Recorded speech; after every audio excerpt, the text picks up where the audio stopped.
So picture this scenario. You're a Premier League manager. You're fighting for the top four. Do you want good guys or do you want bad guys in your team? That is the question that Jose Mourinho brings up time and time again in the final 3 episodes of All or Nothing Spurs. This is Team 33. I'm Enda Coll. Colm, Boohig and Will O'Callaghan are on the line as always. If you want to listen back to this show after it's done, you can find us as part of the OTB Podcast Network, available now on the OTB Sports app, or you can watch it back on YouTube as well, youtube.com/off the ball 53106 if you want to get in touch with the conversation tonight. A couple of people were in touch last week saying about their favorite chocolate bars. A lot of people agreeing with Will, some people disagreeing with Will, but ultimately the right answer is always going to be Galaxy chocolate. That's the number one chocolate bar in the world. So it's simple as that's the argument done. Colm, Will, very welcome along to the show again tonight. Hi, lad. Yeah, I've enjoyed the journey, and it's I'm going to miss the Spurs over the next few weeks.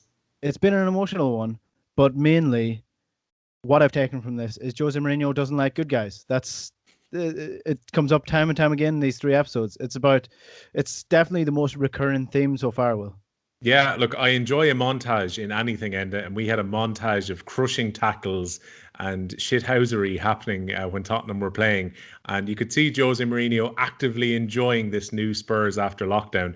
The only person who really didn't seem to enjoy it was Son Heung-min, who I think you can understand this because Eric Dyer goes right down the side of his shin, leaves about 3 stud marks in him. Son Heung-min eventually gets into the golf cart and is brought back to the medical area. And Jose Mourinho basically makes fun of him for feeling sore and says, hey, stick that on Instagram and say I'm injured. Like, I can understand there's a definite clash here of people who enjoyed, I think, working under Pochettino and the previous regime at Spurs and those who seem to relish it. And we were right to predict that Eric Dyer is right at home in this Spurs team under Jose Mourinho.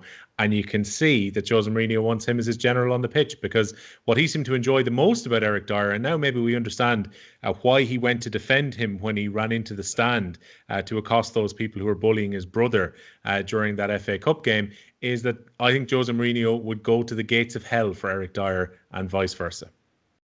We'll get into the sort of a reflection on the series as a whole in the second part of the show tonight. I do want to talk about how they managed to only get 9 episodes instead of 10, which is a real frustration for me coming out of this. And I was waiting for one more episode next week, but it's not happening. This is the final 3 episodes. Episode 9 is the last one.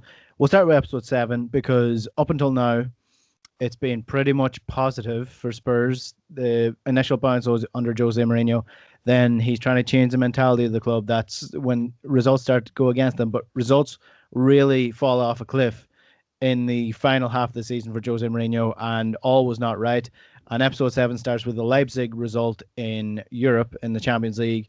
And that's where you really start to see the frustrating side of Jose Mourinho and the angry side of Jose Mourinho, Colm. Well, you start with episode 7 with I think they immediately go to half-time in the Champions League round of 16 first leg against RB Leipzig, where it's 0-0 at the Tottenham Hotspur Stadium, but Leipzig have destroyed them. And I remember watching both of those legs, and Leipzig were so much better than Spurs. It was actually hard to believe that one of those teams were in the Champions League final the previous season. That's how dominant Leipzig were. And then they went back into the changing room at half-time, and you have Dele Alli complaining about how poorly they're playing. And it's a warning and a foreshadowing of what's going to happen after the Wolves defeat at home, where they lose 3-2. And then Dele and Eric Dyer, best friends, have a big row. And it's been promoted for a few weeks now before these 3 episodes aired. And it's an enjoyable watch. And as Will, I think, was it Will tweeted yesterday, put into WhatsApp, I think you tweeted, Will, that you're saying it just goes to show how much more enjoyable these documentaries are when things are all going wrong. And that's why people loved Sunderland Till I Die for that reason. And with episode 7, it's a brimming of Mourinho turning into the Mourinho that I was lamenting last week, saying, where's that Mourinho? This Mourinho's like a primary school teacher when they beat Burnley 5-0. And he said, if you shout a bit louder, you get tomorrow off. But now we're seeing the bastard Mourinho, the one that just wins at all costs. But the problem is his team are not willing to do that. They're not willing to follow him in that lead because football and society has moved on. And it all culminates in a brilliant training session in, I think it's episode 9, just after the West Ham game. So we'll get to that, I suppose. But number 7 is like episode 7 is kind of a build up to what's going to happen in the next 2 episodes. So I really do enjoy it. Episode 7 and 9, incidentally, are my favorite episodes out of these 3. And for anybody who hasn't seen these 3 episodes, if you're thinking how Mourinho deals with confrontation between his players, arguments between his players, he pretty much just sits there and lets it happen. After a 3-1 defeat to Wolves, the dressing room is despondent. Dele Alli comes in and he's slamming his boots on the ground, giving out to everyone, saying that it wasn't good enough. Eric Dyer's sitting there in silence. You can see the anger building up inside him, and eventually he just explodes at Dele Alli, says that you need to stop acting like a spoiled brat and just deal with the defeat and make it go better. While this is all happening, Mourinho's sitting right beside Dele Alli and just watching it with a smile on his face. He's loving it. And you can see that I don't know whether he's playing up to the cameras, but eventually in the next couple of episodes, this happens time and time again. Mourinho's response is exactly the same. He just lets it happen, and he's actually almost happy to see this happening, Will, because now, as I mentioned before, at the start of this episode, he doesn't want good guys, and he sees the players arguing with each other as a good thing, because he sees that winning mentality that he likes to talk about coming into them.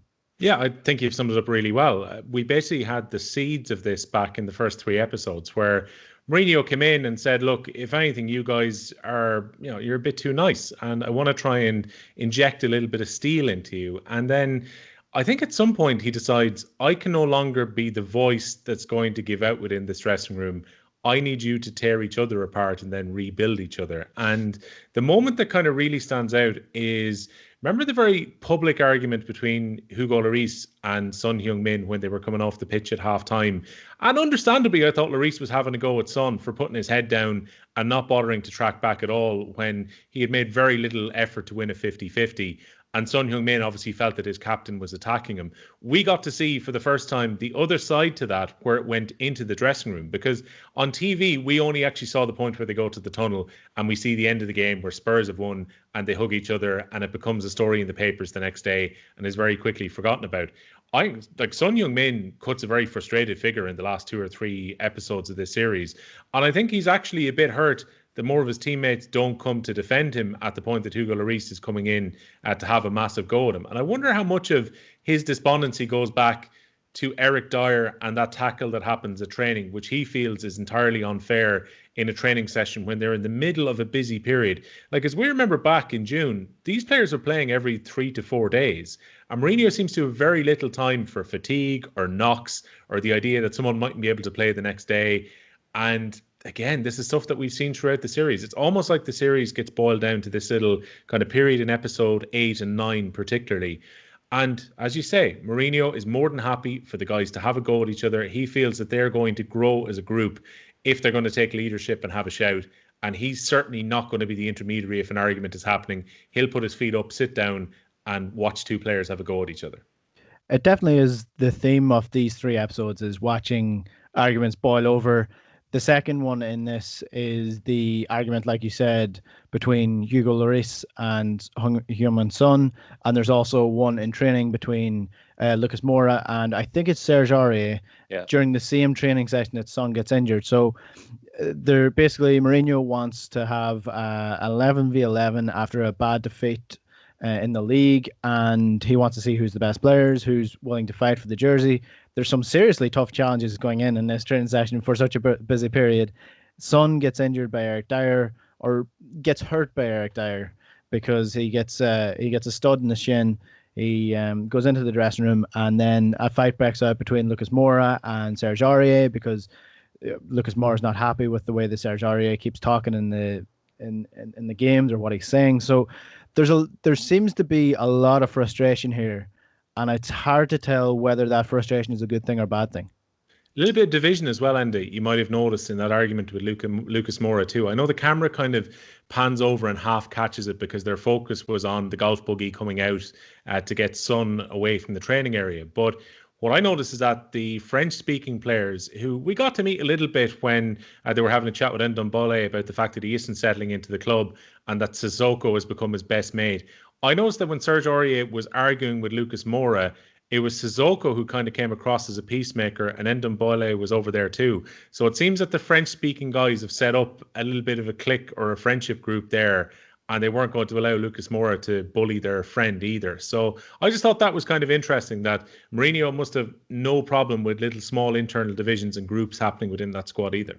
Well, there was also, it was Serge Aurier holding Hugo Lloris back on the pitch during the argument with Heung-min Son.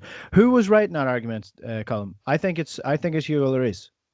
Yeah, it was Lloris. It was. It just because Son felt so hard done by since he returned from quarantining after he had surgery in South Korea, because there was the 11v11 training incident, which you've already referred to, and then the next match was the Everton match. So obviously Son was feeling victimised, and this is a guy who basically in Harry Kane's absence has been their only threat going forward, and they badly needed him and benefited from him when he was on the pitch, i.e. when he got that bad arm injury and still scored twice against Aston Villa, including the match winner in the last minute. And then when he was unable to play, Spurs seriously struggled. So in his mind, he's like, why are you all turning against me? I'm all you have. So it all goes back to Jose Mourinho. Some people just like to watch the world burn, and Mourinho is one of those, because the 11v11 training session is so ill-advised. And the way that they edit it is that there's danger coming here. This is not going to end well for someone. And Mourinho is just watching it, smiling, watching these players tear each other apart. Now, again, the way they've edited it is the West Ham game is poor. Do they win that game? Yeah, they win that game courtesy of an own goal. They win a 2-0 actually, and it was an own goal and a Harry Kane goal. Mm-hmm. And then they lose to Sheffield United. And by all accounts, Mourinho laid into the players at full time after the Sheffield United defeat at Bramall Lane, but the cameras weren't in there, the Amazon cameras, so we didn't see that. And this was his reaction, was to do the 11v11 training. And then after that, the results started improving. So you have the Everton win, the Bournemouth draw, okay, but then they beat Arsenal in the North London derby, and then they beat Newcastle, Leicester, and they draw with Palace. So everything works out after the training session. So it makes Mourinho look very good. But what I thought that's almost coincidental that these results started getting better, because Mourinho loves it. He loves that they're tearing each other apart. And Son is sitting in the physio room. Eric Dyer comes in to apologise, and Son said, you could have broken my shin. And Mourinho's just there smiling. And he says to Son, put it on Instagram. Say you got this in training. Laughs and walks away. If I was Son, I'm like, what is wrong with you? You maniac. Well, before that, he also says, which is interesting because it's something that he said publicly as well, that there's a difference between an injury and a knock.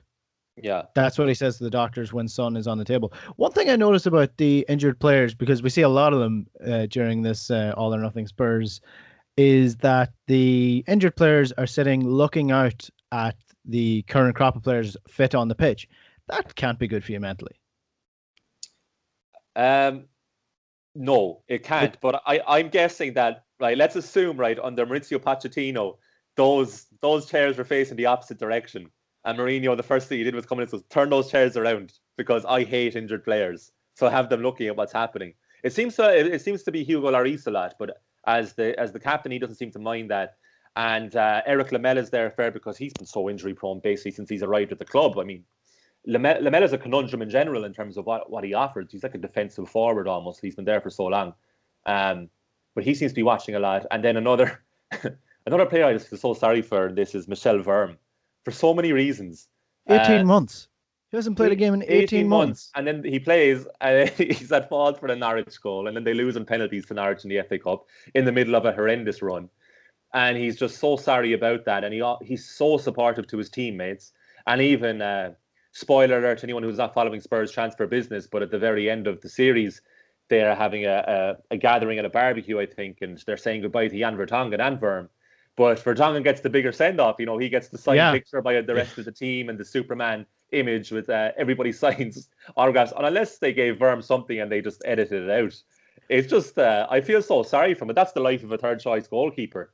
And that's why I think it is a really good documentary in places, because it gives you a genuinely thorough insight into modern football.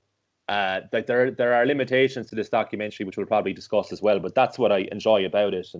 But for me, I think the Danny Rose scene is still my favourite. But I think the 11v11 training montage is just fantastic viewing. Well, there are a lot of mundane parts to this series in terms of the life of a footballer. We had the conversations between Dele Alli and his favorite chocolate bars. The absolutely pointless couple of minutes scene in episode 6 where they're playing the PlayStation, and Toothpaste. the toothpaste scene in episode 1, I think, back in the day, and then the send off for the players. If anybody wants to see what being a professional footballer is and how much of a job it actually is, watch that scene, because if you've ever been in the office where somebody has left, it was almost identical to that, where they call them up on the stage.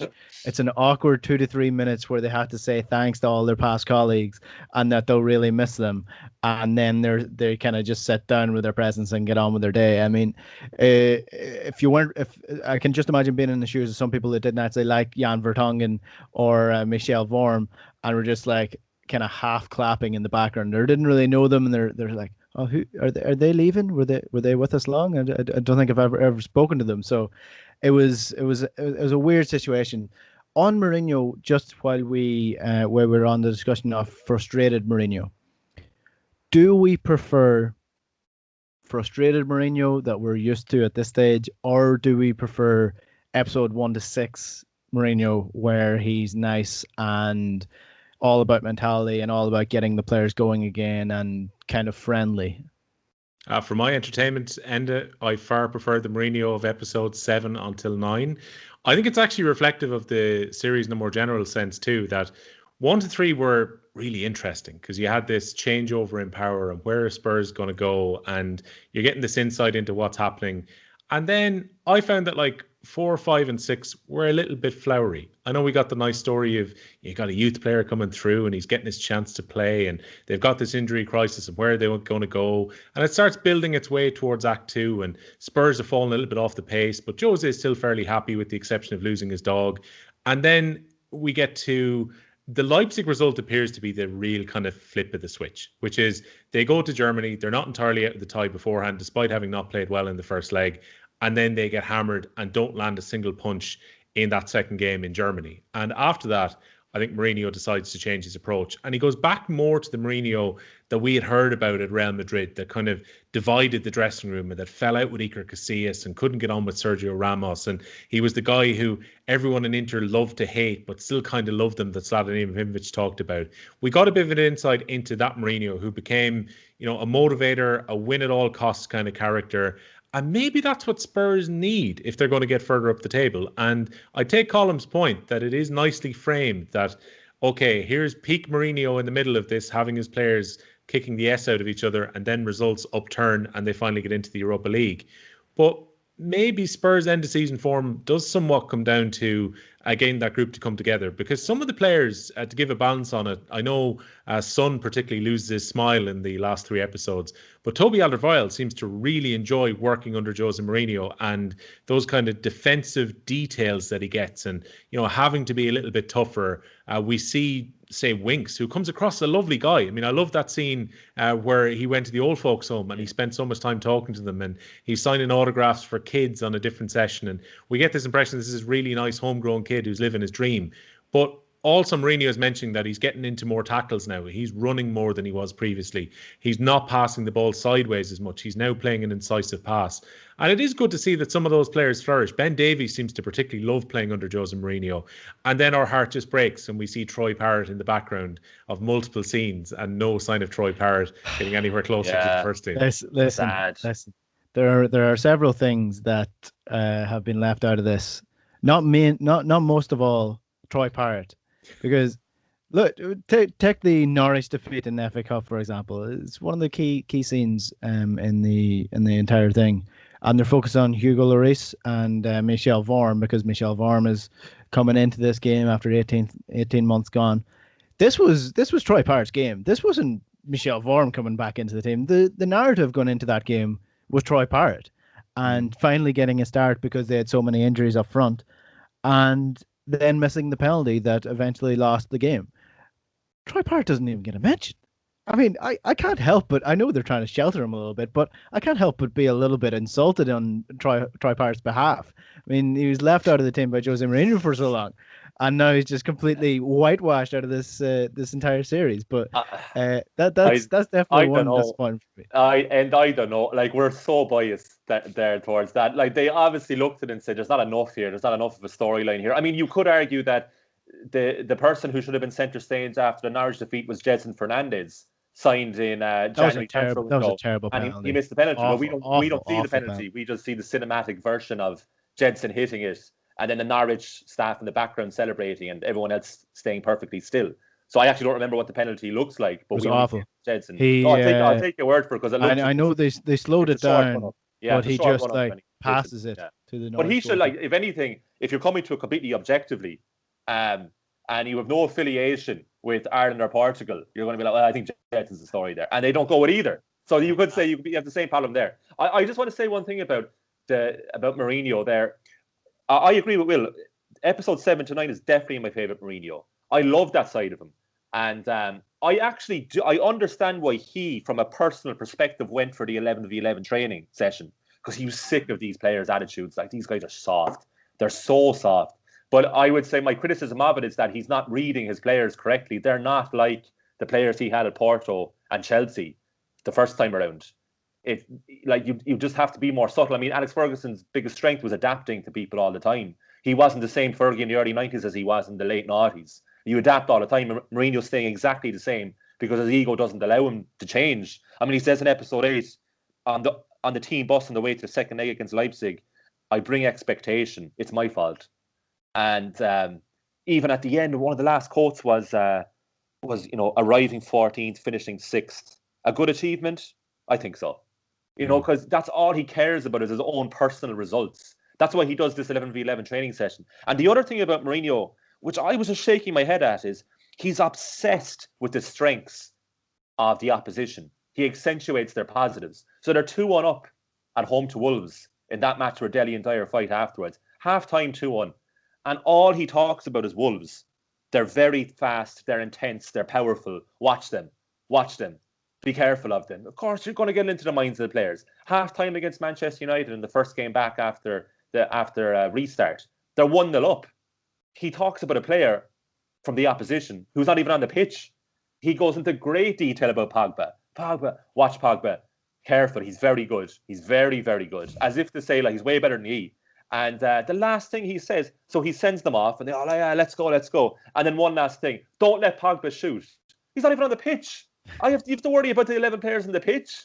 And what happens? Pogba comes on, wins a penalty, game finishes 1-1. Like, I don't know. Look, it's edited in a certain way. I'm sure he goes into much more tactical detail than we saw. I'm sure he does accentuate the positives of his own team. But what the viewer sees is Mourinho's obsession with the opposition. Is it upset? I don't know. I definitely do think there's two sides to the story in terms of getting into your players' heads and almost foreshadowing your own defeat before it happens. But also, as a manager, your job is to talk about where the dangers are, how to stop those dangers. There's also the argument that, Pep Guardiola and Klopp would be talking about how we can do damage to their team as opposed to how they can do damage to us. But I suppose there's two ways of looking at it. I agree with both of you. I think this is the better Mourinho. I think personally I would rally behind him a lot quicker than the one who I think would be kind of a little bit fake in the first 3 episodes. He's still getting to know the players, trying to have fake banter. I think this is a Mourinho that would get the best out of me. But again, as you say, Colm, that doesn't necessarily mean he's going to get the best out of Dele Alli or the best out of Son, and it certainly doesn't seem like he is. But I do want to address a couple of things that we are missing, but we have to talk about the COVID crisis and what happens in episode 8. So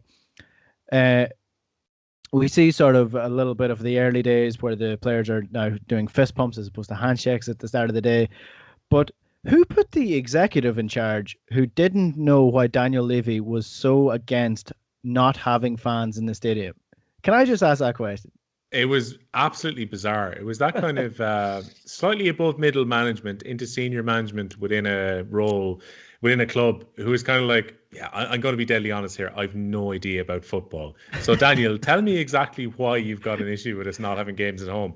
But And not even that. It's like, from a purely business standpoint, if you're coming from that, why are you so against not having the gate receipts of 60,000 people when you've just built $1 billion stadium?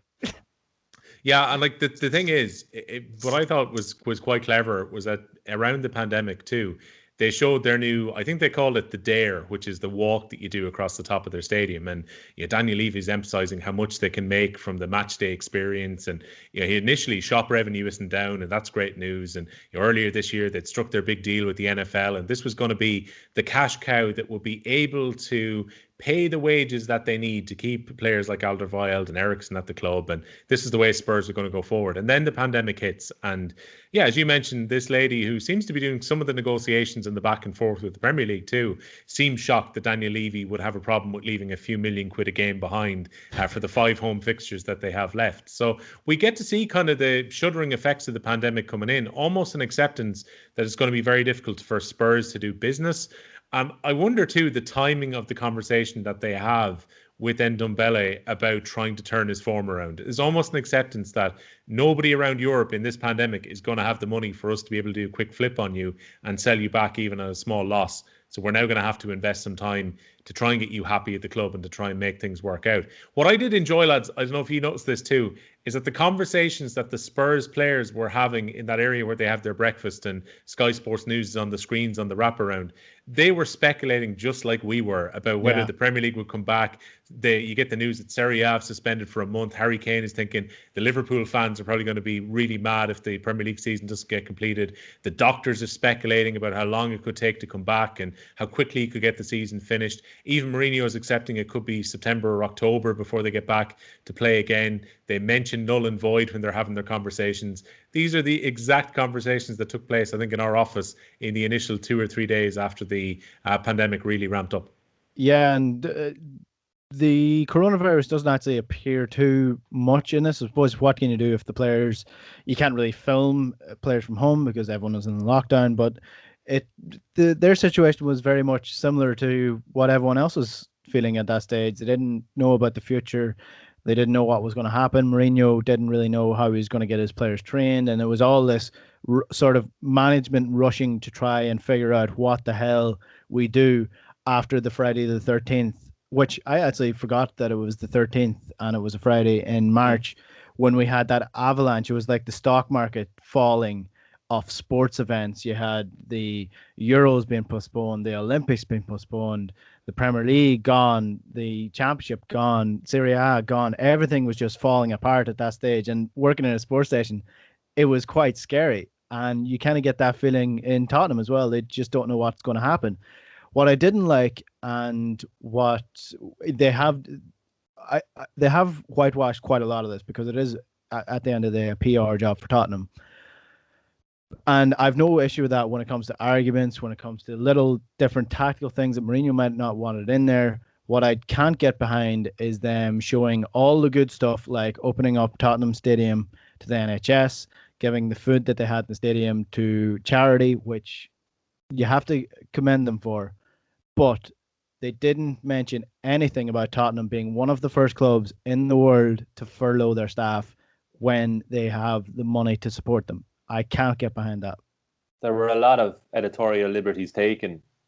And I know why they did that, because the objective of the documentary was to break into the American market. And they probably looked at this, Daniel Levy almost certainly did, was that there are going to be a lot of people watching this who know nothing about Tottenham Hotspur Football Club. So we're basically have a blank canvas here and we can tell them whatever we want because they're not going to look into it. And if you were to watch these 9 episodes and have no prior knowledge of Spurs or not know what actually happened last season beyond what they're showing me in this documentary, you would think beyond the change of management and injuries, it's a pretty standard season. But they left out so many things that they could have included. I mean, you start with the Colchester League Cup exit on penalties way back at the start of last season.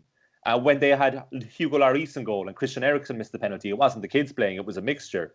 Then you have Son Son's incident with Andre Gomes at Goodison Park when Andre Gomes had that horrific injury, and we don't see the reaction of Son. That Son's had an incredibly emotional season, it turns out, and they left out the biggest emotion. I mean, we see Son complaining about his sending off against Chelsea and saying it was never red, and then the fight with Lloris, and then the training ground incident with Dyer. But the most stressful incident for Son would have been the Gomez tackle, and that's not included. As I say, the Sheffield United changing room, we don't see that because Amazon couldn't get into the changing room. We don't see the Manchester United game at Old Trafford, which they lost because United wouldn't allow Amazon go into the changing rooms. So not their fault, but it wasn't the full picture.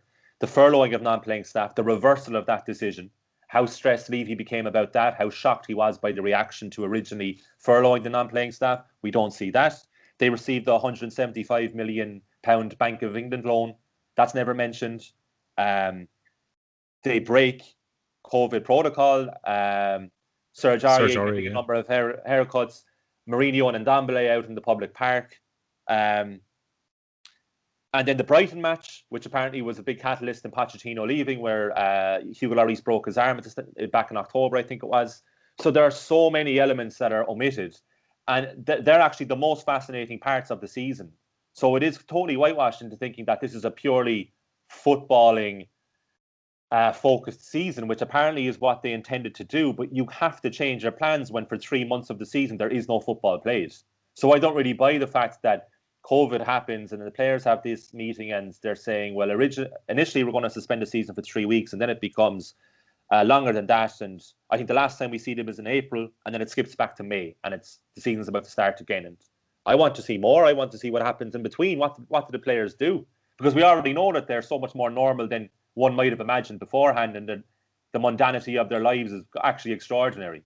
So there are weaknesses to this documentary, and that is for me is what they are. They leave out so many important things that we want to see. But if you're coming to this fresh, you would find it very, very entertaining. Do you know what it reminds me of, Colm, too? Is that Simpsons meme where Homer and his friends go out, get drunk, can't remember exactly how they thrashed the school, and you've got scene missing in the middle of it.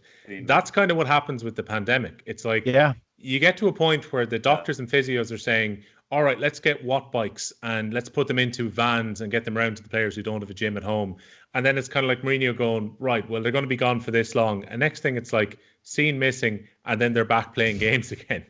There's not even a particular explanation of like, I would love to have got there is a bit of a conversation where Harry Kane is wondering, what's going to happen next. And he's asking a few questions, but I'm sure there was plenty of questions from the players in that period in early May into the middle of May. What are the safety protocols going to be like when we go back to play? Because the situation evolves a lot more than what we're actually showing in the documentary. And as you mentioned, Colm, the idea of, the backlash against the furloughing, the having to take out that loan to try and just be a stopgap measure. I would like to have seen Daniel Levy interviewed and to talk about what's the implications of this further down the line for Tottenham Hotspur. If, say, the money tap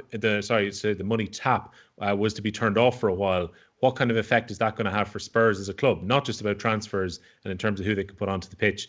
All that is sadly missing because the documentary makers decided that the narrative was a good last 4 games of the season, which sees them qualify for the Europa League. Yeah, for all of its good, there are a lot of bad in this documentary as well. So, I mean, it is to be expected with this type of documentary, and it's probably the fly in the wall, all access everywhere, no editorial judgment on the club's behalf days are probably gone. So this is the best that we can hope for at this stage in football and the way that football is run. I do want to do the best and worst after the break, but we do have to take a quick break. If you want to get involved in the conversation today, text us on 53106 or tweet us at Team33. That's all spelled out in words. Short break, and we'll be back with the best and worst of All or Nothing Spurs. Team 33. This is OTB Sports Radio. All right, you're very welcome back to Team 33. Enda Coll here with you in the company of Colm, Boohig and Will O'Callaghan, because we're talking about the final 3 episodes of All or Nothing Spurs. We are all in agreement, essentially, that there's a lot of good and a lot of bad to this documentary. So I do want to get the best and worst from the 9 episodes in total. Firstly, I'll start with you, Colm. You've already mentioned it before. Best scene in this entire thing. Yeah, I'll reiterate this. Danny Rose, the standoff. More fascinated by Jose Mourinho on that scene and how calm he remains. And from what I've heard, he is generally like that in one-on-one meetings anyway. He actually doesn't like one-on-one confrontation. He much prefers to do it in a wider group, which I would say is slightly unusual for a person. And I really just enjoyed that dynamic, and just seeing Rose obviously coming to this conclusion that he doesn't care anymore and he's just going to go for it. And he probably had no intention of ever playing for Spurs again himself, or knowing that he wouldn't after saying what he's going to say. But it was kind of, I'm going to give the big man, the corporation, a piece of my mind because they need to know this. And in reality, of course, what happens in that situation is the little guy, in terms of Danny Rose, gets shunted. And in his case now, as we speak, he is back at the club and by all accounts training with the under-23s and doesn't have a squad number for the season ahead. And I just really enjoyed that aspect to it. I would have, and that's what I would have liked to have seen more of, but it was hidden from us a bit. But I think the last 3 episodes, there was a bit of redemption in terms of the actual honest nature and how candid it was at times. So that's my biggest my biggest plus point is that scene. Yeah, definitely the Rose one. Will? My favorite scene is something slightly more silly and incidental, and it's when Jose Mourinho is talking about his defense in the penultimate episode. And the problem is that somebody on Twitter this week managed to sync it up with Blue by Eiffel 45, and it fits almost perfectly. Where Mourinho's explanation of the players speaking to each other in defense is where he's like "babadi babada babadu babada," and he's sort of moving, and somebody, as while we're on the internet, image of that, somebody put it up as Pingu's dad when he won't eat his dinner. It's one of those moments. I don't know how the Spurs players, and I know it was a tense moment where, like, you're in the tail end of the season, you're making sure that you get the 3 points in this game, but how somebody didn't break their whole laughing during the middle of that conversation and that halftime. It's just these kind of details that they pick up. Like, obviously, the cameras will have rolled for hours, and I'm sure there's loads of nonsense and one-off stuff that was totally useless. But that was absolute gold. Do you know when I saw that before I watched the episode, I thought, all right, this is out of context. It will make more sense when I watch the episode, but it made no more sense because he was given tactical instructions, then just went off at this mad fish for 5 seconds. It was I really wish the cameras panned to the players in more kind of the Office style. just to see if they did a double check to the cameras. It was too good. Yeah, the internet turned that into a better scene than it was. I will have to say that though. But also, directorially, this entire documentary would have been much better if it was filmed in the style of The Office. Just to give it that little bit of feel. I think my favorite scene has to be Dele Alli talking about how he brushes his teeth. Really? Actually, no, that's a complete lie. That was a nonsense scene. It shouldn't have been included at all. The best scene for me is either, yes, the Danny Rose argument, which is great. I really enjoyed the Hugo Lloris son stuff in the final few episodes of this, because it gives you an insight into what happened after, when we wouldn't have got access to that. Nobody knew that story, and what went on in the dressing room afterwards. And you can see the real frustration in this and a clash, and it's not directed in such a way that, you know, the Danny Rose one, you're not really sure how that went down, if it came across that way in real life, whereas this was full on emotion that the cameras just managed to catch, which I really enjoyed. Worst scene or worst part of this, Colm? The dealing of COVID, I actually, the last 2 episodes were 15 minutes longer each than the previous 7. And I got to about 47 or 48 minutes of episode 8, and I was just willing it to end. I was like, I just move on to the next episode. And I just thought they didn't fully go for it. It was a bit half-hearted, the approach to it, I thought. And they could have cut the last quarter of that episode. I didn't think they needed it. Yeah, worst for me, lads, actually, from that, I think it's the period of the last episode where I'm thinking there could have been a lot more detail in a lot of kind of spicy things that happen along the way. Like even that Manchester United game, which was so crucial to their season. If they win that, they were still just about in touching distance of top 4. but they end up drawing, and it almost feels like a defeat, and there's the late penalty. A lot of drama in that game, and it kind of flew by pretty quickly. I've noticed that a few times, that there's actually a few what seem like important fixtures that just fly by, and then other instants get a lot more time. Yeah. What killed me is that, I mean, there's time constraints on this, and as Colm mentioned, the last 2 episodes are a little bit longer than the others anyway. The thing that really killed me, the worst scene for me, because I remember hating it and cringing when it went up on social media at the time too, was the Harry Kane child gender reveal, which had multiple camera angles. They went through it. They showed the zoom angles of his parents and of the families looking at it, him lining up the shot. There was almost more time spent on Harry Kane lining up the shot at that ball to open the piñata to show it was blue and confirm that his third child was going to be a boy than they spent in many of the other parts of the series.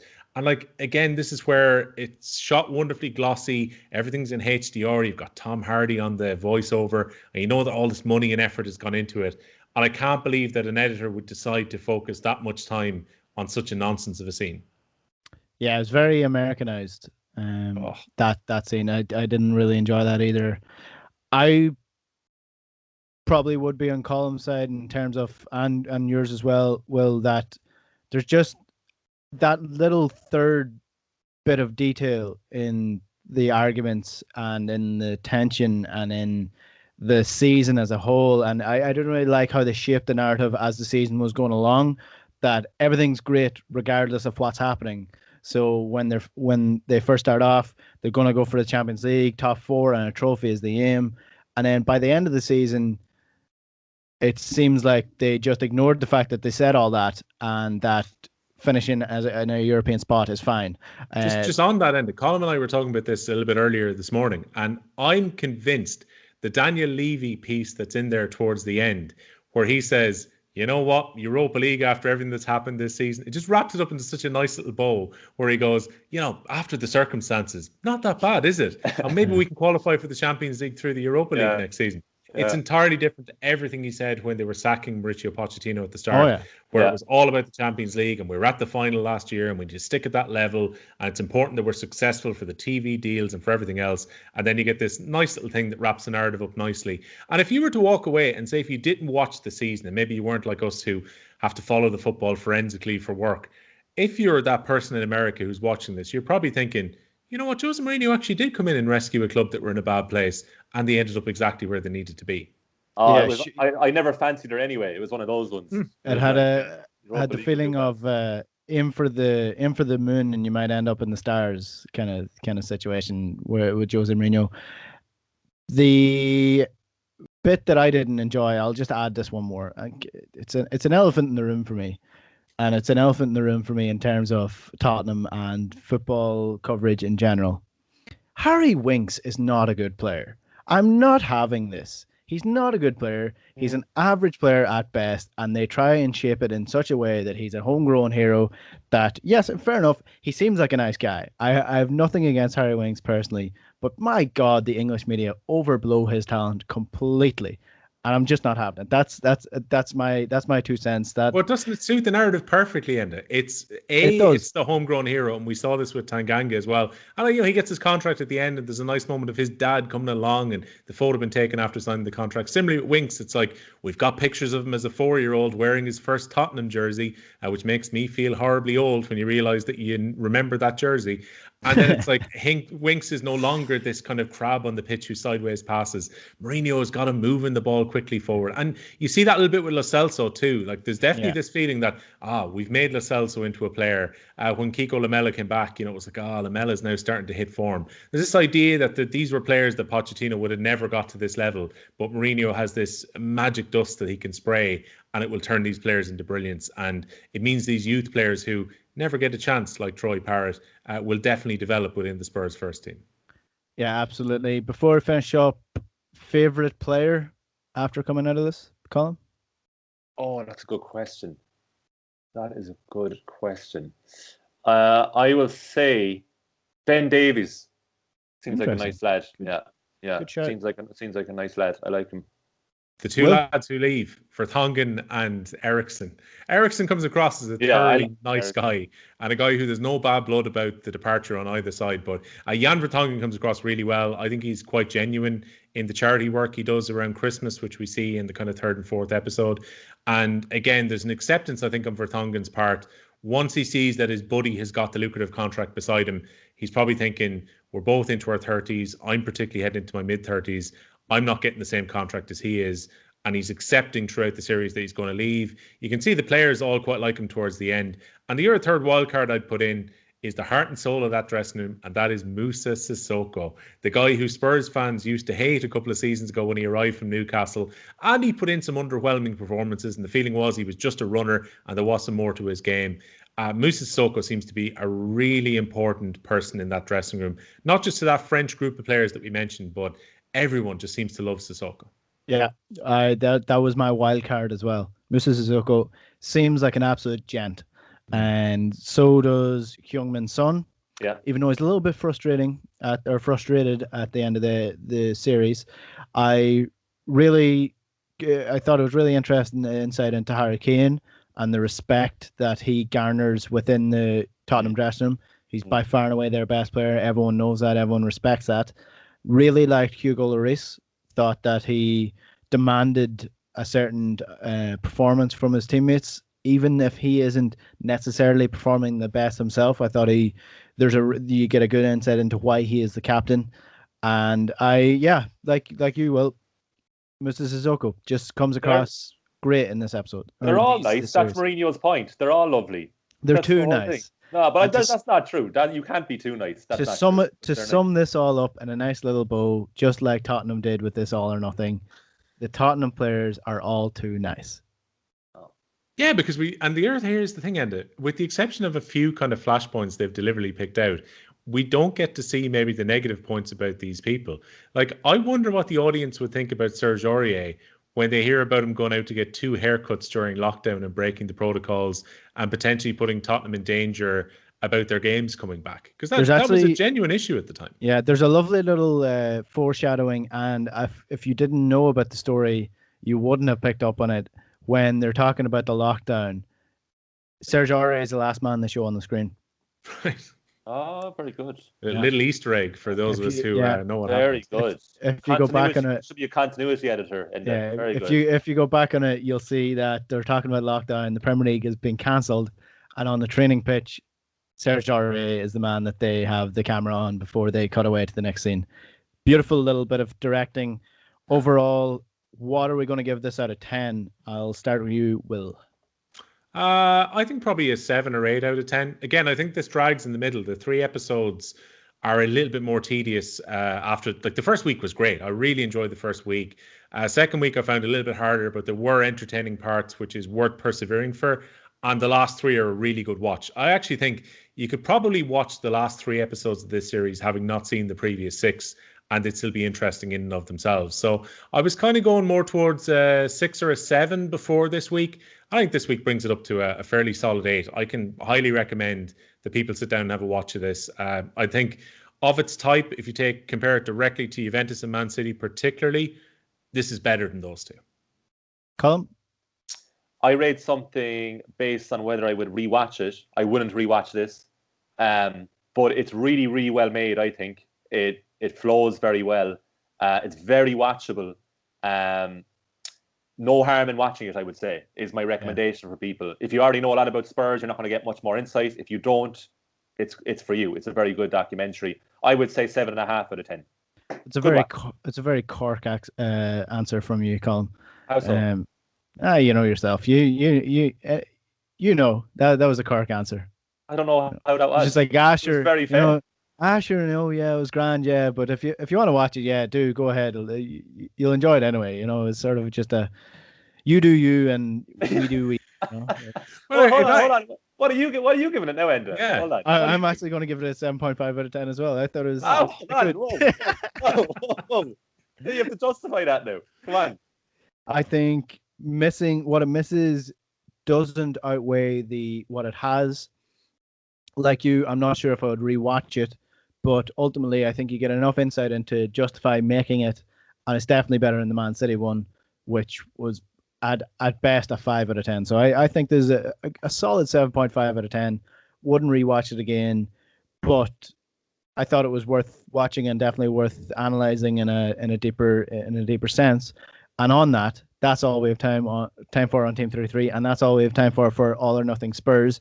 Will, Colm, for what it's worth, I think you are really nice guys too. We'll take a quick break.